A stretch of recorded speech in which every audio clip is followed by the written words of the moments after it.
And we are live. Khalifa, the mic is yours. Hey, hello, Hebrews and Hebrews, and welcome to this special episode today. We have a very special guest. I'm really excited to have this conversation. But first, let's say hello to our dear guest, Rafi from the Endgame Investor YouTube channel, which I highly recommend. How are you doing, Rafi? How is everything? I'm doing well. I'm excited and scared and trying to stay calm, and I am calm, but I see what's going on and I know what's next. I don't know when, but I know what's next, and it's going to be rough for a lot of people. I'm sorry. All Yeah, right. Well, but that's a way to start the podcast. I know Khalifa, he likes to do the small talks, but what are you scared of? I'm scared. I'm scared of. I'm not. I have bitachon. We'll get through it. It'll be okay. But I'm scared about how people are going to behave when they realize they have no money all at the same time. We're talking about people in Israel, people in America, globally. People in the world, you know. And where is the money going to go? The money is gold and silver, so the money is already here. It's just people think that they have it and they don't.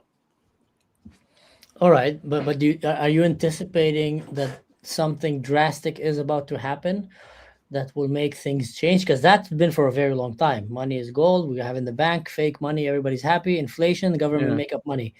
But like, is there anything new that is coming on the chapter? I mean, I'm sure there is. I But mean, what's the thoughts? it's just that we're going faster and faster and faster now. Silver is about 3 times what it was 2 months ago. Gold just passed 46.30, 46.40, and we're seeing revolution all over the world. So, Hmm. I Is mean, that related somehow to what's been going on lately with America taking Venezuela and one in Greenland, and now Iran, maybe another very rich failing country. it is. I don't think it's consciously related. I don't think that anyone decided that Iran was going to start burning things in the streets and challenging the Ayatollah now. I just, if you think back to the Islamic Revolution of Iran, it took place in what year? It was 1979. That was the last time that fake money was dying, and it almost did die completely, if not for interest rates rising up to about 20%, which were payable back then. So there was one way to keep fake money alive. It's not really fake money; it's just credit. You can call it what it is. It's credit. So the Islamic Revolution was 1979, 1980, and behold, all of a sudden the Iranian currency falls versus the dollar. What was it, 100%, 200% a day and a night, and then all of a sudden everyone's rioting. Well, that's what you do when you're out of money. So when you run out of money, you run out of fear, and you do whatever you can to get rid of your oppressors, because what else are you going to do? So same in Venezuela. In Venezuela, they have no money either, so they're doing the same thing. today I was talking to ChatGPT and I asked him in terms of like from 79 till now, how much the currency of Iran devaluated. So apparently on 79, $1 would be 70 rial, and now $1 is 1,000,046 thousand rials for $1. So back then, 1 ounce of gold would be $700, and now in these days it's $4,700. So we are having the real losing value against the dollar. The dollar is losing value against the gold. In your opinion, given those circumstances, is there, beside the physical war of bombs and everything that's been happening for the past few years, is there an economical war, especially after seizing Maduro on Venezuela and oil and I don't know? So if you could describe it in your own words, what are we seeing here? Is there an economic war? I mean, what would the sides be? America versus China? No, I don't think there's an economic war at all. I don't think I think maybe people see it, people think that there is, maybe even Trump thinks that there is, but really we're not in a bipolar system where there are two superpowers and they each have their own monetary system. There's one monetary system. It's, first of all, gold and silver are the money, gold primarily, and then right underneath that you have the dollar, and then right underneath the dollar you have every other currency on the planet. Why? Because every central bank has dollars as the primary reserve. That's just mathematically true. So If I yeah, understood you correctly, sorry for interrupting, but so you're saying there's no economic war, there's an economic race to the bottom, or which of the currencies will lose value faster. And now seems that the champion is the Iranian rial. Did I understood you correctly? that's true, but that's not what I was saying. There is a race to the bottom, but whoever gets to the bottom is out of the game.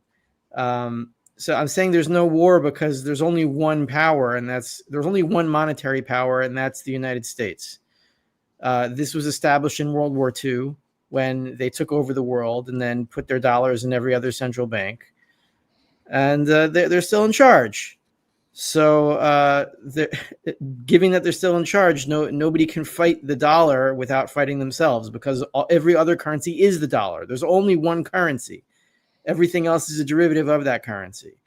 So you could interpret Trump taking over Venezuela as economic war, but really it's Trump trying to save the dollar by making resources cheaper. I don't think it's going to work, because the inflation has to keep going faster and faster and faster. So this is just the final days of the dollar trying to survive for a few more weeks, a few more months before it craps out completely. And then when it does, everyone that has dollars will have nothing, which includes every central bank on the planet. And that means every currency on the entire planet will become worthless. And so people with only credit, only currencies, and no money will all have nothing all at the same time. And that makes what happens in Iran right now look like a party. Who would want that to happen? Or it's just going to happen because Nobody wants it to happen, but that's what they're doing. I mean, we live in a world where there's one main gold derivative. There's one main currency. That's nobody who wanted it that way. I mean, I guess FDR and Truman and Eisenhower, it was really good for America for 60, 70, 80 years. It was great. But you can't keep stealing decade after decade after decade and not expect everything to run out. So if you're in a system where there's one currency and everything else is a derivative of that currency, and then you run out of stuff to steal, well, then that's what happens when you steal too much. I mean, I think I've said this I've said this on the show before, that if you look at one of the first Jewish philosophy books, Emunot Videot, of Rav Sadia Gaon, about 1400 years ago, he asks, why does the Torah say you can't steal? What's wrong with stealing? So he says, well, because if everyone thought it was okay to steal, nobody would produce anything, and then everybody would starve to death and die. So obviously you can't steal. It can't be part of society. You can have thieves that you put in prison, and you can stop them, and the society can still continue. But if you have a system where the society functions on theft itself, and that's how it works, eventually everyone will run out of everything. And that's what's going to happen. Nobody wants it, but that's just how the world is. Can you give an example of how is that theft happening? Like something that we can help us understand? Yeah. Okay. So the basic idea is that if the Federal Reserve can create dollars which are based on gold, it still has gold on its balance sheet. What they're doing when they create dollars is they're taking the gold value of that thing and then putting it in the market. They can buy whatever they want. If they can print money and buy whatever they want, then the very act of them adding dollars into the system and taking stuff for themselves it makes the supply of dollars higher and the supply of stuff lower, which raises the prices of everything. And what did they contribute? They contributed nothing. They just printed and then took stuff. It doesn't work exactly that way. How it works is that the Federal Reserve buys the government's debt. The government then has those dollars and they spend it on anything they want. They keep growing bigger and bigger and bigger at our expense. Everything gets more expensive. And then eventually it comes to the point where we can't afford anything anymore. And then everything falls over. But the example that I use is for inflation is, imagine you have a tree in your backyard and it grows oranges, right? And that somebody and you're fertilizing the tree, you're watering the tree, you're making it grow more oranges. And then you have a neighbor in your backyard that steals 1 or 2 oranges from you every night, but you don't notice. So he gets to live off of your productivity and you don't notice. So eventually he steals more and more and more, and he invites his friends over. And then at some point you do notice. But the thing that what he wants you to do is he wants you to grow more, to make the tree better and better, so that you don't notice that he keeps stealing. So, if you can grow more and more and more oranges, you won't notice. But eventually you start to notice. And then instead of trying to make the tree grow, you cut it down because you're so sick of it, because he keeps stealing from you. You want to starve him out so you can start over. So that's when everybody figures it out. So that's where we're nearing that point now, where everybody figures it out at the same time. They figured it out in Iran. That's why the real collapsed against the dollar 100% in a night. They figured it out in Venezuela, and now they're fighting. So you're saying that this is inevitable, that this system is just rigged, it's not working mathematically, and that sooner or later this house of card is doomed to collapse. Like, it can't continue. And once it collapses, the collapse is going to be so big, especially if the dollar collapse, because that's like the foundation that all the rest are kind of leaning on. Yeah. When do you estimate that this will happen? Sorry, Khalifa, just. When shortly after the next banking crisis, which I expect to be this year. Interesting. You're saying that the Federal Reserve is buying the United States debt in this case. So maybe when the big collapse is going to happen, it's going to happen in the Federal Reserve, and they will come up with something new. Then doesn't mean that the whole system is going to collapse, right? And how big is the national debt of the United States? Well, the debt itself is the inflation. Credit and debt are the same thing, right? So the dollar is not money, it's credit. But if I credit you $1, you were in debt to me $1. That's what credit is. It's debt. It's the same. It's literally the same word, right? It's just different sides of the same deal. So the credit is the debt, and if the credit, which is the dollar, is the debt, which is the national debt, it's the same thing. So if the debt loses value because nobody believes in it anymore, then everyone's credit doesn't work and the dollar doesn't work, and then the only thing that works is gold and silver. I mean, you could you could barter, you can trade your house for food, and that might work, but then you don't have a house, so it's not so good. But was that your question? It's one system, but it's a system that created itself out of one superpower existing since World War II. It's just that's historically how it happened. But can more than one superpower exist at the same time? Sure, they can. If you have more than one country on a gold standard, you can have in order to be a superpower, you have to have money, right? That's the most important thing. So if you have, let's say, Germany on a gold standard because they stole all the Jews' gold, and all the people who they conquered, they just took over country after country and stole all their money. And then you have America, who's also on a gold standard. Well, then you have two superpowers who are going to fight it out. And then one of them is going to conquer the other one and take the other one's money, and then you're going to have one left. So that's what happened. But the thing is, like, sure, Trump is not an idiot, and he is surrounded with very talented people some of them like opened a special office. I forgot the name, Elon and Vivek Ramaswamy and all those guys, to narrow down the size of the state, of the government, and deal with the debt. This is not possible. It's not possible. And we have precedent for this in Tanakh. Right? In Tanakh, around the time of Chizkiyahu, right? The Chizkiyahu was a good king, but his father was evil, and his son Menashe was evil. And then his Menashe had a grandson named Yoshiyahu who was good again. So you had towards the end of Beit Rishon, of Beit Hamikdash Rishon, you had some kings that were trying to make a good effort, and they were doing okay, and but they were just one administration. And what the history tells you is that if one government is trying to do the right thing, that's nice, and maybe you can pack the bags and keep the society alive for after the collapse to come back, but you can't stop it. You already started the process of inflation in the 1930s, and the process of inflation demands ever more inflation, or else the whole thing collapses.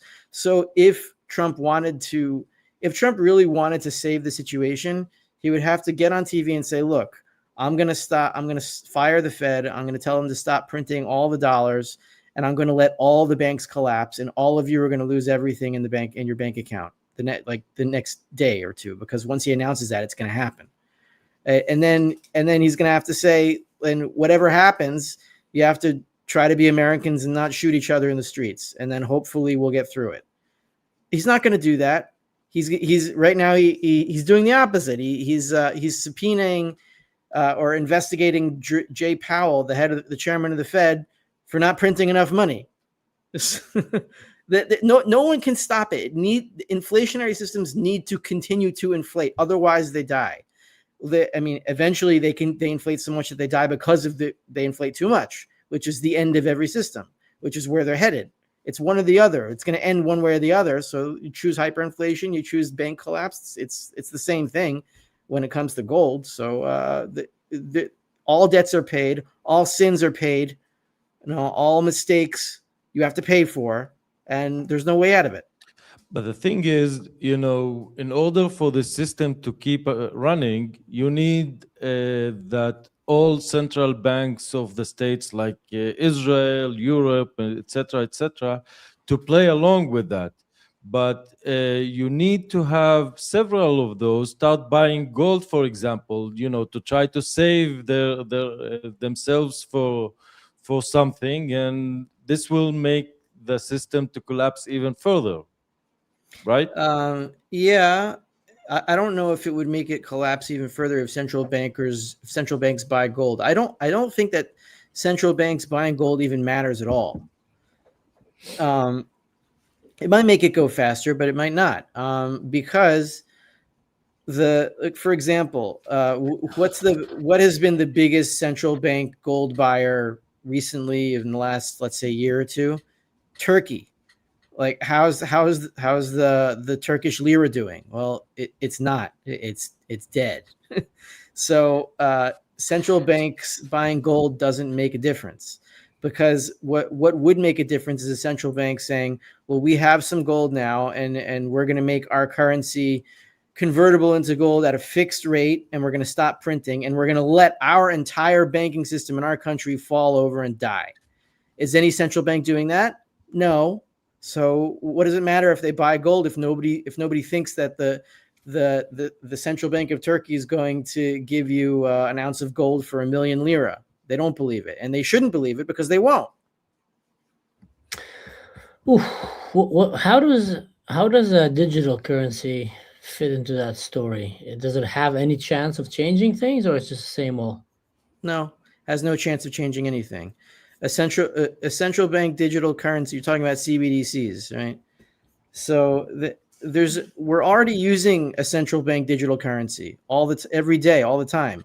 When I send you a bit, or I send you a pay box, or I send you a bank transfer, that's a central bank currency that's digital. So what are we even talking about? Like, that's what we're doing already. But that's based on the dollar, let's say. Yeah. So let's say they make up now, crypto or whatever they choose to replace Does that affect the gold in somehow, the need for gold? I mean, because if I look at it, and I'm going to take it simplistic, humans Mhm. came, they don't need gold and silver. Human need apples and meat and water. They need food and shelter and warmth.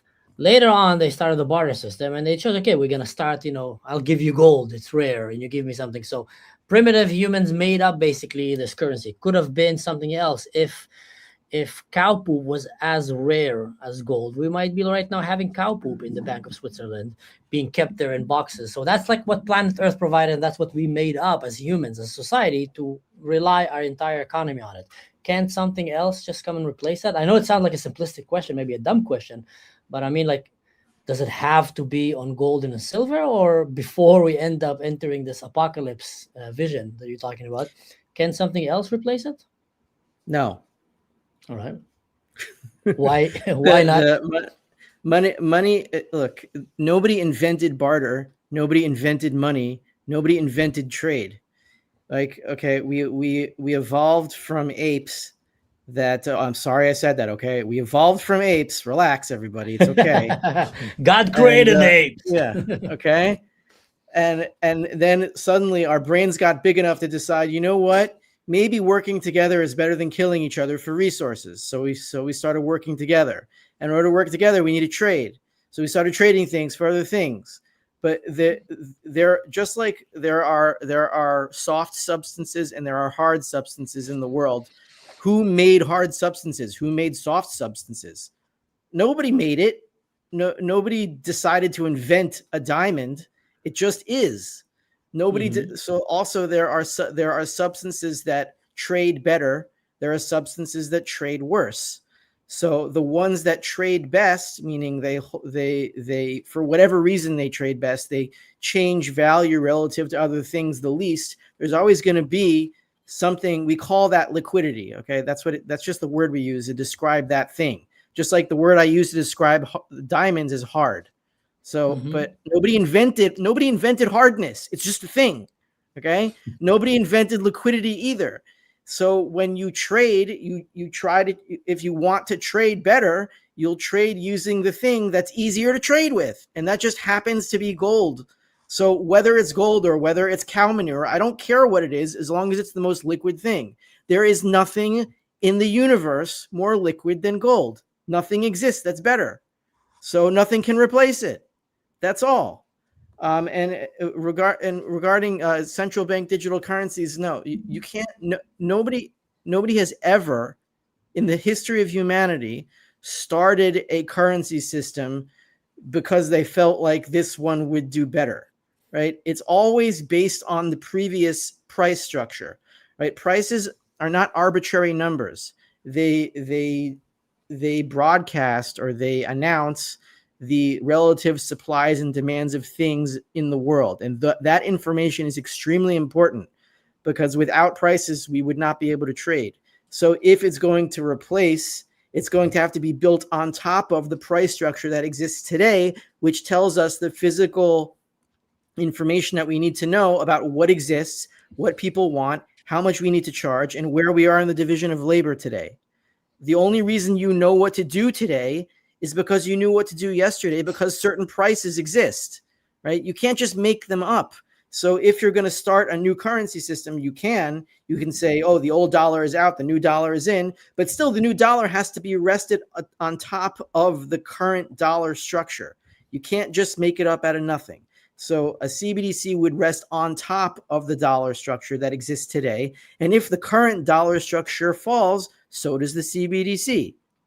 It's all the same pyramid. It's all one pyramida. There's no Mm-hmm. there's no escaping it. So there is no way out of it in your eyes except from just a total collapse of the system and then a start all over. Yes, that's the only way. Well, the implication of that, I can't even try, like, start wrapping my head around it. But I think, let's say, from Trump's perspective, so you're saying practically they have nothing to do except trying to buy some time.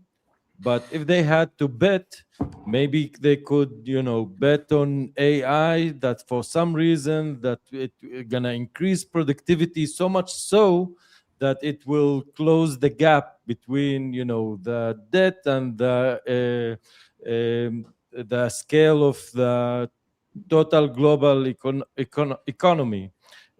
People are talking about, universal basic income. Oh, sorry. I was trying Yeah, to yeah. mute myself. I said Yeah, okay. universal basic income. Right. Yeah, but right on time. That's okay. I got afraid for a second that I was speaking to myself now, and I said, okay, Yeah. I'm gonna say all that again. How So rude of thank me. yeah, that's Yeah. okay. Well, So what you said, that's theoretically possible. It's theoretically possible. The only way to extend the lifespan of an inflationary system is to outproduce it. That's what I was talking about the tree, right? If your backdoor neighbor can give you some technology that makes your tree grow so fast that he can keep taking more and more oranges from the tree without you noticing, well, that's good for him because then he can keep stealing from you. But no, at a certain point, there's no productivity left to squeeze out, and AI is certainly not going to do it. From what I've seen, AI just makes what AI does is it hollows out everything that was on its way to being nothing, like most of academia was proven to be a whole bunch of just bullshit for many decades, and we saw it most during COVID, when academia was used to convince all of us to shoot ourselves up with a messenger RNA slime and destroy our myocardia and whatever. But everyone, Mhm. most people believed it, so it's all bullshit. So what does AI do? Well, it makes the bullshit even more obvious that you don't even have to pretend to do a paper. You can just have AI do a paper for you, and then you get a doctorate. You have all these doctoral mills and diploma mills, and people getting doctorates from Bulgaria that don't mean anything, but they can have their salaries raised because they have a PhD now. It's all just bullshit piled upon bullshit with nothing else there. So all AI is going to do is point out where the bullshit is so that everybody knows. I don't see it adding any productivity. If I were to call customer service on any kind of anything that I need to use, and then I hear that it's all managed by AI and I can never get to a human, I would be really pissed off. It would just waste my time. So I don't see AI doing anything. it's strange that you say it this way because, from a Drew's perspective, there are certain rules of how to make a proper living, like a kosher living. And one of those things is avoid paperwork money. Like, in order to have proper good work or labor, you need to create something, like be a carpenter, be a builder, do something that actually creates something to the world. So I find it very interesting what you just said, that adding the bullshit on the bullshit, that Drew's religion told us this thing long time ago. But I don't know how much you're familiar with it, but I'm very interested on Javier Milei and what he did in Argentina, because you have a case of a libertarian, a guy that actually knows the things, and he came to power. So how he dealt with it, if you know, and if it's doing any help.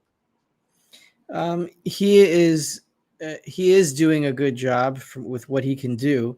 Thing is, he is not at the top of the pyramid. He's somewhere at the bottom or in the middle, because his economy runs on dollars. Right? The peso, the Argentinian peso doesn't work. So instead, everyone in the country uses dollars. So as important as Milei is, and I support Milei and I love what he's doing, but I don't think he can change anything practically until everything falls over. What he can do, I think, that is very important, is introduce the ideas of liberty to his country and make them and help them understand it. Um, that would be that's very important, because after the collapse, after everyone loses their money, and it's going to happen in Argentina too, because what the best thing that Milei can do is make the peso, a little bit more stable relative to the dollar, but still he can't do anything about the dollar. That's not his current. That's not his problem. I mean, it is his problem, but he can't do anything about it. So, if the thing that I don't think is going to happen, but that we can be legitimately fearful of, is that after the collapse, we go full communist and turn into one big global Soviet Union. That could possibly be the end of humanity, and I don't think that's going to happen. I'm not even worried about it, because why should I be worried about the end of the world? If I'm worried about the end of the world, I might as well kill myself, and I'm not going to do that. So I believe in God, and I believe that he will, maybe not save us directly, but at least, L'Natevotan will push us in the direction that we need to go in order to save ourselves. And that's I think Javier Milei is part of that. Like, he's putting out messages like, this is where you need to go when this all falls over, so that you can maintain whatever's left of the division of labor and then rebuild from there. I don't know how many people are going to die. I'm sure a lot of people are. But every nation, every people is going to have to go back to what makes them a people and rediscover what makes them great. And if you've got nothing left, you're all going to kill each other. But if you do have something left, you go back to that. Do you think that in your head this is connected somehow to end of day prophecies when it comes to Gog and Magog, Armageddon, Book of Revelation, as a Christianity like to talk about it? That is part of that. You said you believe in God, and you say that this big catastrophe is coming towards humanity. Is it something that you see it spiritually as well? Yeah, I do. I try to separate that from my thinking, because trying to figure out prophecies and then saying, oh, this is that, and trying to match them up, it's a fool's game. And no matter what religion you are, and it's something that you only know b'di'evet. It's something you only know it after the fact. You don't know it as it's happening. There's a lot of examples of that, in the Torah, that the Brit Ben Abtarim could have been interpreted one way, could have been interpreted another way. Was it 400 years in Mitzrayim? Was it 210? It could have gone either way depending on how we acted. Those sorts of things. But I definitely do see the return of the Jews to Israel as part of some culmination of history. And now we're back on Har Bayit, doing Ishtachavaya there, which I see is also very significant. Things are happening. There was a big and more on the, to get out of the clouds for a second, more on on the ground. One of my Rebbeim, Rav David Bar Chaim, and you'd probably like him also, say like the biggest change he's seen since Simchat Torah 2023, since October 7th they call it, is that most people in Israel now understand that the deep state is real and that it exists, and we can see who some of the big people behind it are. The Bagatz, Yitzchak Amit, who's that ugly woman with the Barbie hair, the Yoamashit, I forgot her name. She has a hyphenated name like all the feminists. Biarav Gali Gila or Gali Biarav Miara. All these idiots. They know. We know who they are. We know who they are now. Everybody knows who they are. And the whole prospect of news in Israel and how stupid it is. It's so damn stupid that Bibi, and as much as I don't like Bibi, he's on trial for somebody telling him something that he needed to know as Rosh Hashanah, but he wasn't allowed to know. But isn't he I don't understand what the hell is going on in this country? But everybody sees it too. It's like the stupidity is like way out there now. It's like very obvious. So that's good. By the way, the reason that I don't know, like there's certain names like Shikma Bresler or things like that I hear between once in a while, but I have no idea. Like if you give me a picture, I wouldn't recognize them because the press here is so stupid, in my opinion. This is why I keep trying to figure out things that I know, which is the Arab media. In my case, this is why I don't follow Israel's press or media or even elections. I don't It's participate impossible in to them. follow. It's like I don't even know what they're even saying. Yeah, it's such a bullshit. Sorry. It's a big role play. It's a big cosplay. Basically, people are just playing kind of games, especially when it comes to morality. Like one of the big critics that I have about the way that the U.S. is handling world affair. And don't get me wrong, I am super thankful that America is the world power right now. America is world police, and not China world police or Russia world police, because things would have been way, way worse. Yeah. But with that said, I mean, Trump is coming now after Venezuela to wage war on Iran. And you can see already, read between the lines, they're just looking for all excuses. And there's a lot of excuses. All of a sudden, if you kill your own people, we're going to come and kill you. Well, what about Sudan? They're killing their own people for a very long time. What about Syria? They're actually killing their own people there way worse than Iran. And no disrespect to the Iranians. I love their people and I wish they will get their freedom. But if you look at the government in Syria, they are literally ISIS butchering like Yazidis, Kurds, Druze, Christians, anything that moves, even Muslims themselves. But with Syria, they're friends. With Iran, they're not so friends. So obviously, this whole world morality is like a game that you can play. Sometimes you do choose to follow some kind of moral code. Sometimes you don't. When it fits you, it fits you. When it doesn't, it doesn't. And that kind of takes you down to the point that, okay, there's something that is more important here than morality. Morality is important, but I'm talking to these politicians, and that is probably money and power and security. And I can understand and respect that, because if America doesn't have the money, power, and security, then a stronger enemy will come and take it. And whenever there's a shift of empires and powers, terrible things happen around the world, like bloodbath that will reach the far corners of the earth. But that's an apocalypse that I can see happening very, very fast. Regarding the finance, and I'm not a finance person, and I don't pretend to be, but I'm still trying to wrap my head like what happened now that is making you think that they just escalated things that haven't been happening last year and 2 years ago. COVID in many ways did reveal a lot of human stupidity, like on steroids. The time of COVID have revealed on steroids human stupidity, and I agree with you 100%. It also brought you to the point that you stop trusting academia. Like the opinion of a professor was as good as the opinion of a taxi driver, and often a taxi driver actually knew better than some of these doctors and professors, and that was proven like so overwhelmingly clear. It was out in the open that academia is just kind of some kind of a game. Like average humans became quite easy to become an academic now, and average humans stay average, but now they have a title and they feel good about it and they run with it, and now they think they're smart, and someone gives them the permission to make decisions, and they make stupid decisions. But with economy, to think that it's all going to collapse very soon, I just don't see it. But I'm also, like I said, I'm not an economist. Like I'm not, what am I missing? What is happening now that haven't been happening a year ago, 2 years ago, or started happening more now? Like what is it? Okay. Well, mathematically, when COVID happened, they printed. Before that, in 2008, they printed about $16 trillion.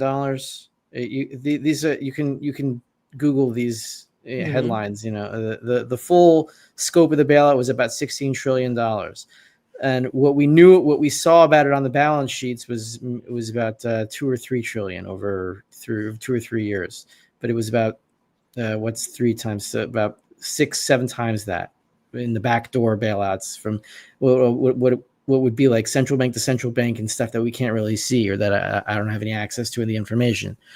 And then in 2020, what we could see was about 4 trillion. So it was about 2 or 3 times as big as 2008. And then, but we're at they printed so much money that there was such a backup that all the money that they printed only ran out a few months ago. And this is something called reverse repos. Don't worry about the technicals of it. Basically, they printed so much money that it didn't fit into the banks, and it had to slowly flow in until about a few months ago. That backup ran dry, and then a few months, what was it, 3 or 4 weeks ago, maybe a month, something like that ago, Powell started QE again. He started printing about $40 billion a month just to keep the main pipes underneath the sewer system open, right? That's just the beginning.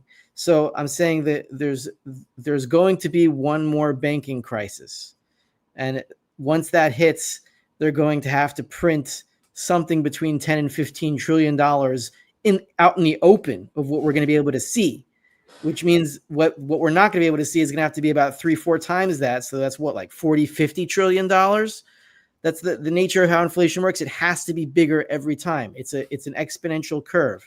So with what I'm seeing in gold and silver now, silver went from what, $30 about 3 months ago, and now it's, I don't even know what it's at now. What is it at now? 85? It could be 90 for all I know. It was at 85 a few minutes ago, but it keeps moving like that now.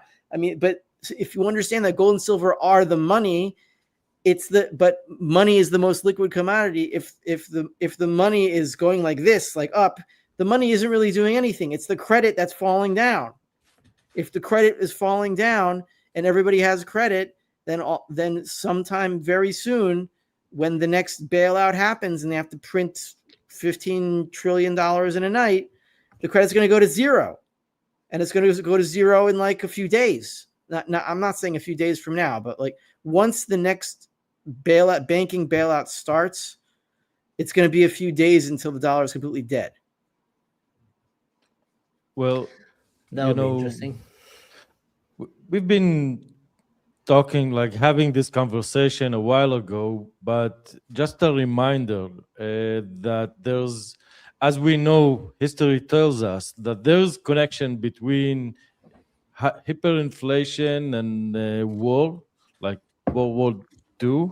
Like inflation and anti-Semitism is a big red flag that there's a big wars coming to happen, because the way I see it, that the Jewish people are like the canary in the coal mine.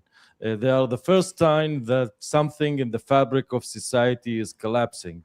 So uh, under this perspective, like what is the implication towards Israel? If you had, I don't know, advice to tell to, I don't know, to the cabinet or people in charge, what would you see? What is the important things that we should put in mind? What should we do? Okay. I'll say something that because I don't know what else to say, since there's no way to stop this. I would say let us rebuild the Beit HaMikdash. That's all. Because there's nothing, and then hopefully at that point, that can be a uniting force for the entire people to start working together again, and put together a Sanhedrin, start following the Torah, not by coercion and not by whipping anybody or executions or anything like that, but just to get the system up and running again. And that's the only way to calm things down, because that's what we're supposed to be doing. There's no technical solutions to any of this. We just have to start following the Torah, because that's what we're here for. Otherwise, why are we here? To be a big target, so somebody can drop a nuke on Tel Aviv and kill us all? I mean, there's nothing stupider in a world of anti-Semites to all go into one corner and say, look, I'm over here. What's the point? The point is that we're here because we're supposed to be here to do something, not to just act like every other nation. Well, because Yeah, like to build when I build look the on Mikdash this, before. yeah, sorry, Doug, What? No, go. No, Go, go. it's important for non-Jews too. It's important for Gentiles, for Druzies also. What is who brought us to Sinai? It was Yitro.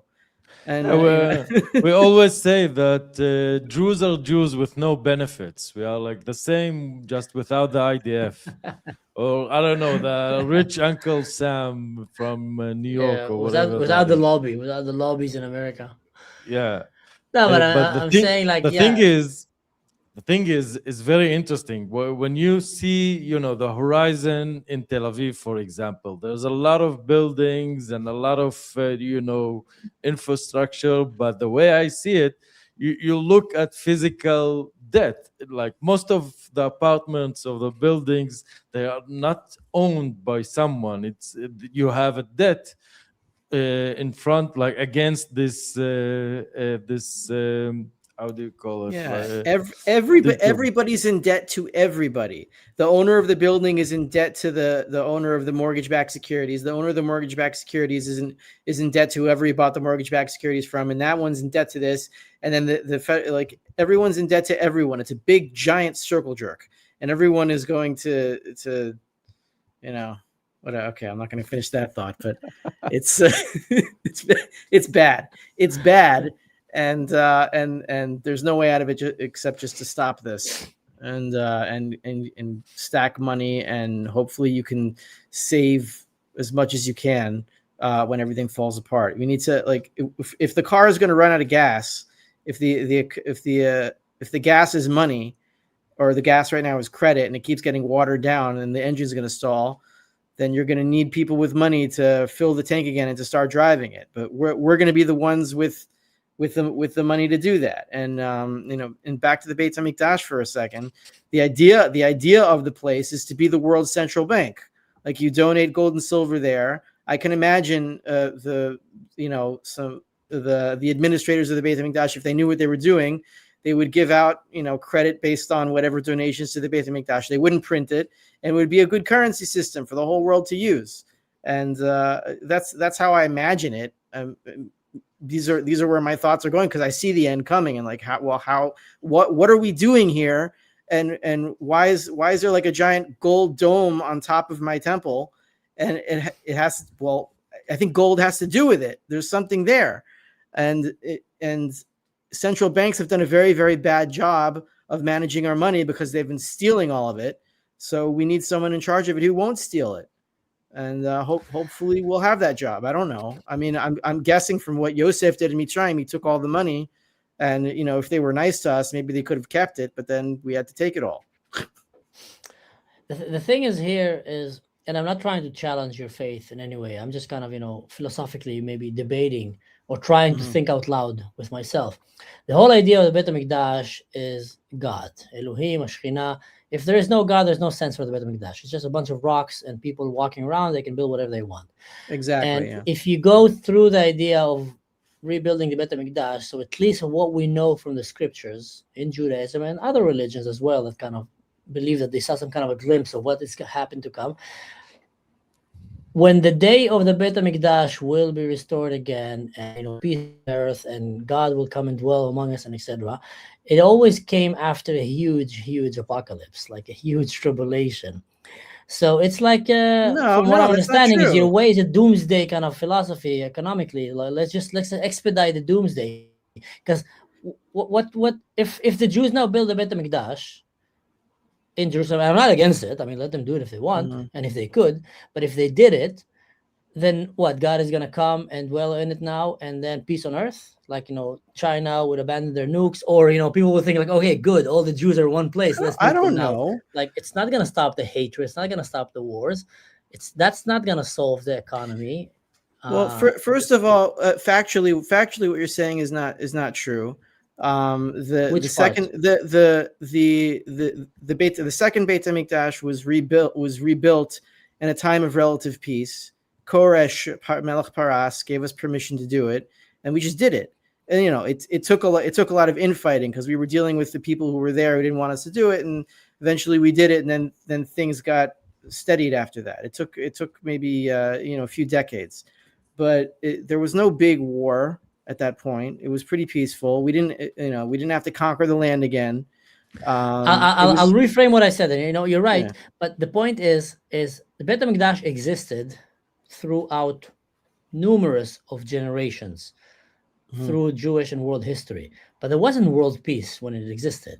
So the existence of Beit HaMikdash does not necessarily solve the currency problem. The only time that there's in the Bible talks about that the world will have tranquility is in the Biat HaMashiach, in the end of days.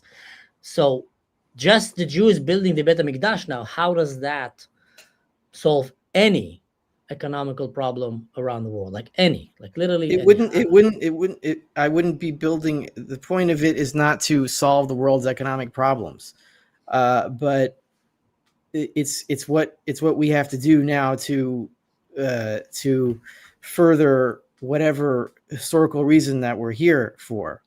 It's the next step, and if you see if you look at what's happening, I mean that's the direction that we're headed in. We're back up there.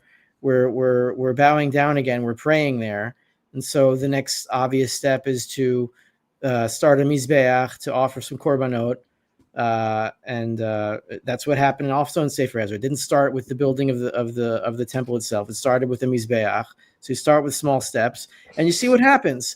I think the point of our existence here is that there has to be there has to be a people that are tied to the beginning of civilization that are still here to be an anchor point for the rest of humanity, to keep them sane and realizing what is real. And if we aren't that, if we don't do that job, everyone is going to go insane, which is what is happening.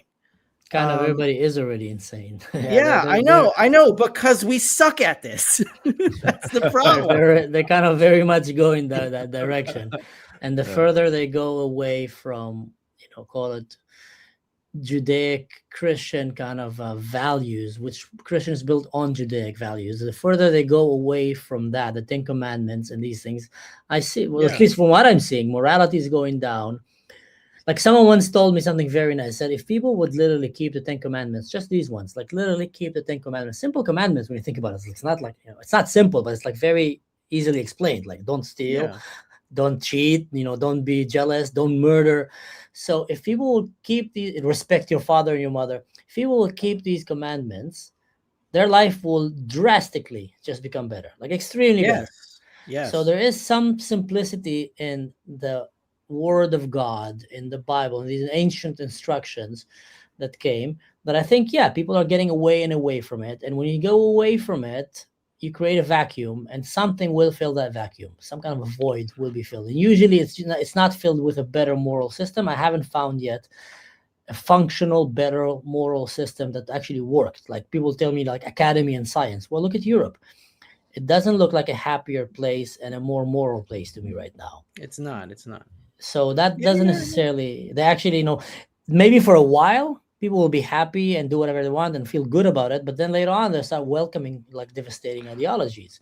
Like Europe now, in many places, is literally welcoming a new, more barbaric religious version of Nazism. That is basically radical Islam. It's a new, more barbaric version of Nazism. They have the same kind of desires. They want to kill the Jews, they want to kill minorities, they want to kill the gay people, they want to kill anyone that is not like them, and they want to enslave the world. So what's the difference between them and Nazis in that ideology? At least There is a difference. The Nazis were just more sophisticated, and the not Nazis were in religious. charge, and they're not. No. In my opinion, they are Nazis in the form of the worst kind, because some More barbaric, could claim that Hitler and his party had some sort of vision, like it's a sick vision, yet a vision. But those guys, like Palestinians and all those gays for Gaza and people like that, they absolutely just go by hatred with of Jews, and this is the main thing, like destruction, like the BDS. Sorry.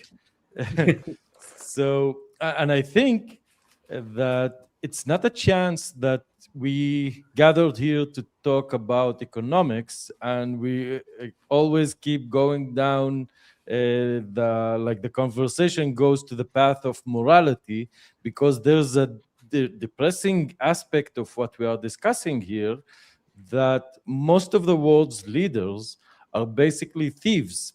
This is like we are building something on top of malicious thing, and this is why we are aching for some spiritual guidance. Yeah, I was reading an article actually on Substack. Um, I forgot who it was, but the point was it was what's the guy who's the one that wrote Animal Farm and George Orwell. George George Orwell. Orwell. Okay, George Orwell in 1984. One of the lines was that the most obedient and explicit and excited demographic to support whatever totalitarian law it was, to snitch on their neighbors, to be the best Soviet type communist possible, or whatever it was in 1984, was always young, childless women, right? But because they had, we see it now today with like the recent story of that woman, whatever her name was, Good, who blocked that car of the ICE agent, and then the ICE guy shot her, and she was killed. Well, because the biologically, young women are supposed to put their ferocity into their children, into their offspring, into raising babies and making sure that they are okay and they're protected, and they're supposed to be like lions to protect them. But if they have none and they're looking for meaning, they'll go out into the streets and they'll do something insane, right? So Interesting. everyone's looking for meaning, and if you don't do what's basically human, you'll kill yourself. And so I'm saying, for the Jews, if we don't do what's basically Jewish, we're going to kill ourselves. We're not going to kill ourselves because we have a promise that we will never be wiped out. But because there's a reason that anti-Semitism starts to rise right before a global revolution, because it's like the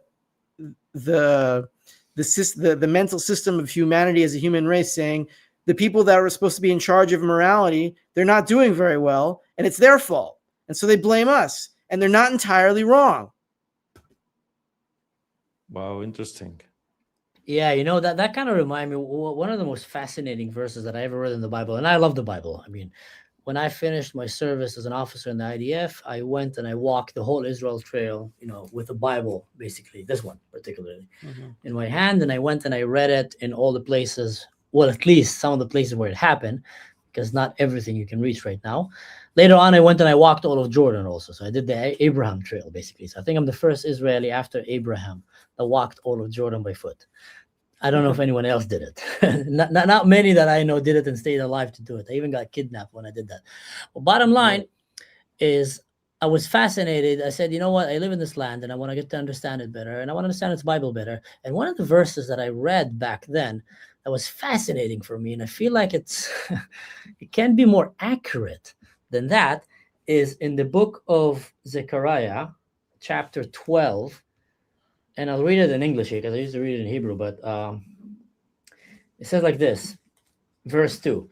Behold, I will make Jerusalem a cup of drunkenness to all the surrounding people when they lay siege against Judah and Jerusalem. And it shall happen in that day that I will make Jerusalem a very heavy stone, or some say stumbling stone, some translations, to all who would have it away will suddenly be cut in pieces, though all nations of the earth gathered against it. In that day, says the Lord, I will strike every horse with confusion and its rider with madness, and I will open my eyes on the house of Judah, and I will strike every horse of the people with blindness, and the government of Judah shall say in their heart, etc., etc., continues. So when he talks here that all the world will be obsessed over Jerusalem, and Jerusalem will be a stumbling block, call it, to the nations of the world, I can't think of a better time that I'm seeing right now, that the whole idea of the morality of the existence of the state of Israel is literally like a silver lining line that you can draw, and where you can see when nations are going mad or not. Yeah. Like the obsession with, there's only one Jewish state on the face of this earth, like literally one, and it's a tiny one. And it's a small religion, and all they want to do is live in their land. And so many people are just obsessed about it, and they make up all kind of blood labels about it, and ancient anti-Semitism, and all the Muslims want to come and take it from them. Like, they have so many Muslim countries, but no, they got to take it from them. and the Nazis tried to destroy them. So it seems like, if anything, that particular prophecy, when I read it, I said like, wow, he was so accurate about it. Like, even until today, Jerusalem is a moral stumbling block for the nations of the world. And it talks that in the end of the days, when that will happen, that they will come, that they will be struck like with blindness and, drunkenness and confused enemies of Israel. So when you talked about the building of the temple, that's what was going through my mind. Yeah. Are we getting closer to that? Yeah, I mean, we're getting closer to something, and it's not by accident, and it's not just that they happen to be obsessed with Jews. It's like you said, we're a small religion, but and it's I'm trying to choose my words carefully here, right?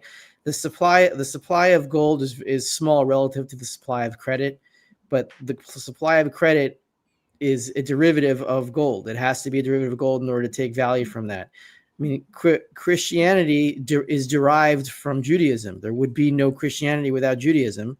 Christianity comes from Judaism. There would be no Islam without Christianity. Christianity comes from Judaism and Islam. They take our stories and they twist them into something different. But they wrote it back. It all comes from us. They are derivatives of us, including the Drusim, because you claim to be from our father-in-law, which maybe you are, and that's great. But still, you come from the same stories that we come from. We're all going back to the same origin point here, and there's a reason that everyone's focused on Yerushalayim, because everybody comes from there, the West and the Muslims. I don't know what the Chinese are doing; they're somewhere else. I don't know, but yeah, they're playing different. They're on a different server. both the West, which comes from Christianity, and Islam, which comes from Christianity, which comes from Judaism. It all goes back to here, to this point, and just like we're on the top of we're on a huge pyramid where the bottom of it is gold, and then everything above it is credit. Well, Jerusalem is the center point of all morality that ever existed on earth, and everyone is a derivative of that. And they're looking back here to see what we say, and they're not very happy. No, that's an interesting take about it. It's an interesting take. I wonder if anti-Semitism exists among Chinese as well, or is it something that only exists among the religions that came out of Judaism? I think it only exists in the derivatives of Judaism. Yeah, because I think like the Chinese don't really care. With us? Yeah, they have nothing to do with us. I was once humbled by a Chinese employee that I had. He was one of my workers, and I was working somewhere abroad. And he asked me like, "Chief, where are you from?" And I said, "Israel." And he's like, "What is that?" And I'm like, "Israel, the Jerusalem. Where is that? Chicago?" I said, "No, man." LA? I said, "No." I said, "Jesus, did you hear of Jesus?" "No." "Who is that?" I said, "Moses." "No." And then I looked at him and I said, like, why should he hear? He have more humans in his country than all of planet Earth almost together. He probably, in the town that he grew up, is bigger than Israel, all combined. And there's no need for him to hear the story about Moses and about Jesus, like where he lives. There's other things for him to worry about. So I said, like, if he would hate someone, it's probably not going to be because of Judaism or something like that. It's probably going to be other reasons. Like, people hated each other all along.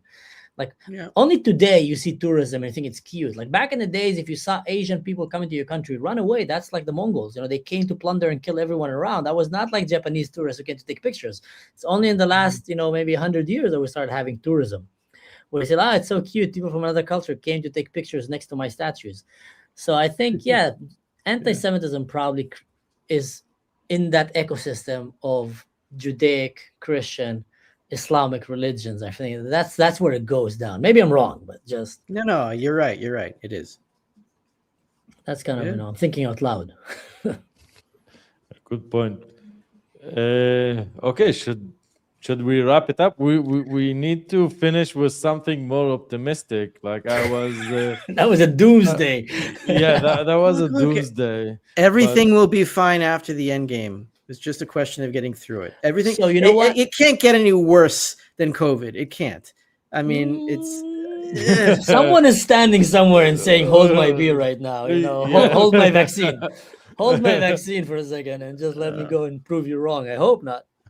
I want to ask you a question, and we can finish with that. Yeah. As per your name, the endgame investor, what should we be investing then? as we come towards the end game? You should be invested in nothing. Gold and silver are not investments; they're divestments. If you have a currency, if you have shekels or you have euros or you have dollars, you're invested in the central bank that issues that currency. That has to be, because the currency is a unit of liability of that central bank. So you have to get out of those things, get out of credit, and go into money. If you the responsibility of stackers, the people with money, is more than just saving their families and getting rich as everyone else is dying, and all these other morbid thoughts. When the division of labor starts to break down, the only way to keep it alive is to keep money going through the veins, going through the system. So our responsibility, our moral responsibility, once gold hits its maximum, which you can calculate based on central bank, whatever the maximum number is.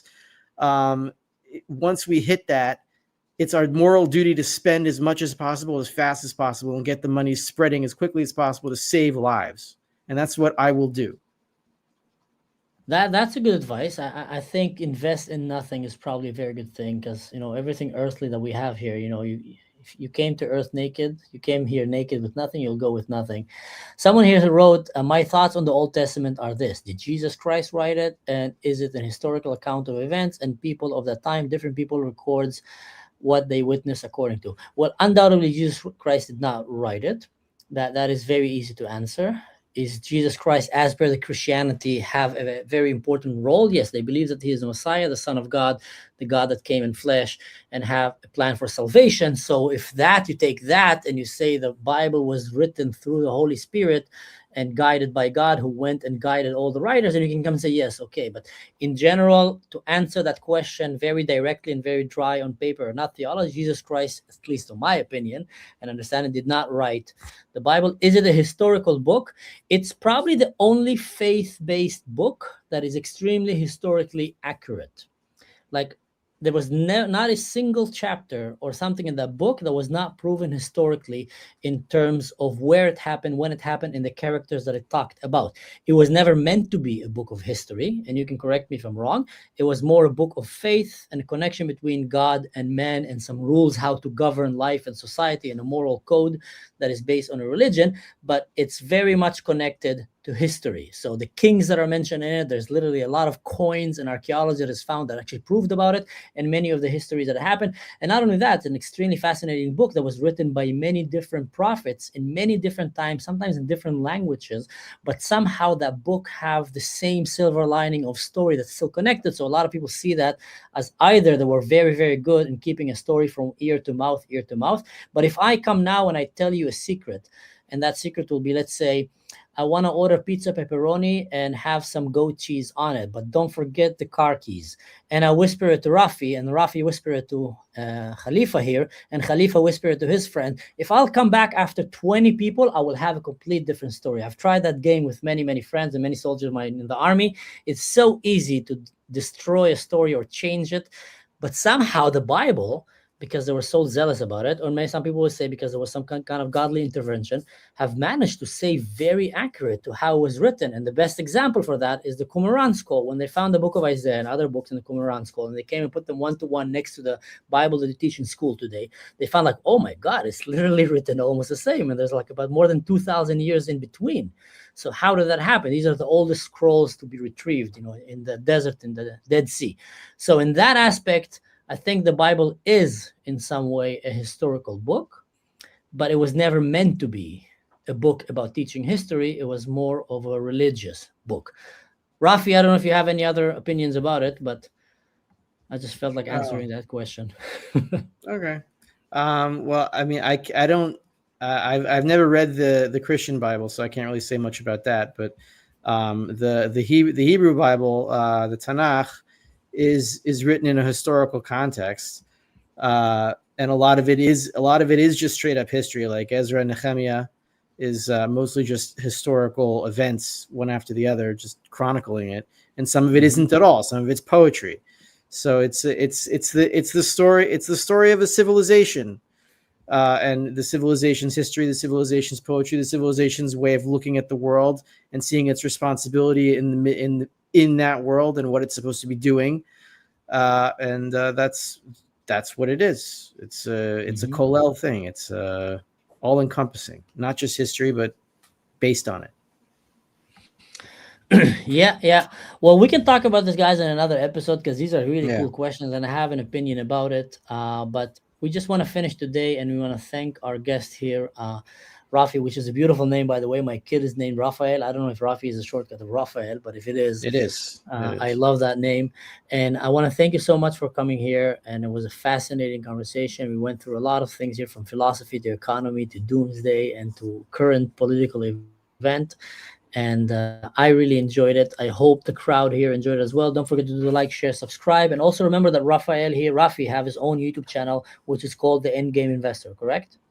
Yes. And where he does his own podcast and analysis about the numerous stuff that obviously you can understand that he's interested in, all the way from economy into the Judaism and the Bible and world politics and etc. So I would recommend that you go and follow him and do the like, share, subscribe, and go and join him. And just a reminder, don't forget to do the same thing for this channel, this show. And we want to thank everybody for sticking around. And we wish you a wonderful week to come. And hopefully, 2026 will be the year of the fall of dictators. That was my wish for this year. And we already started it with a boom with Maduro. And now Khomeini might have a use for his brown dress, so it looks like there's a lot of people coming in. He's going to be shitting his pants very soon. And who knows which dictators after, but I think, we shouldn't stop. We shouldn't stop. That's a good thing. Taking down dictators is a good thing. I highly support the Delta Force. I want to invest in them. Delta Force and the likes, keep doing that, guys. You're doing a good job. Doing a good job. Doing a good job. Anyone like the Delta Force, you should keep going kidnapping. I saw a video today, sorry, of Asmongold suggesting that America should go and kidnap a steamer. What's his name? The Prime Minister of Britain? Oh, Starmer. I call him Der Starmer. The Starmer. Yeah, because Starmer is planning on canceling Twitter, banning it from his country because it doesn't want to give the government their access to people's private information. So he's planning on now. Asmongold came and said a very funny idea. He says, "Well, only 20% approve of him being there. That's, there's higher approval in Venezuela for Maduro than in Britain for Strummer, and he's trying to go against freedom of speech. So I think America should go and kidnap him as well. And we should make it like a bar. If you're president of a country and you're under 20% and you're trying to take people, away from them, the freedom of speech, and they don't like you, America should start the business of going and kidnapping dictators. So I just found that extremely funny. But anyway, 2026, the fall of dictators. God bless you all. Khalifa, you have anything you want to add here? Just to say, it's coming all right. Something's coming all right. And we Something is will be kicking. here to cover it. Exactly. It'll be okay. It'll be okay. Said every doctor to a cancer patient after he gave him the diagnosis. But yes, the world is going to be destroyed. Everything's going to lose, but it'll be okay after. And now you can see why I work with sheep, because it's something that I can see it growing, and it's much better to connect with nature. Mhm. Just I stop recommend sending it me for pictures. everybody. Just stop sending me pictures whenever a sheep is getting delivered or something. He somehow have a fetish. He sends me a picture to show me. Look at that. It's so cute. I was like, ah. Uh, All right. Ciao, guys. all See you right. later.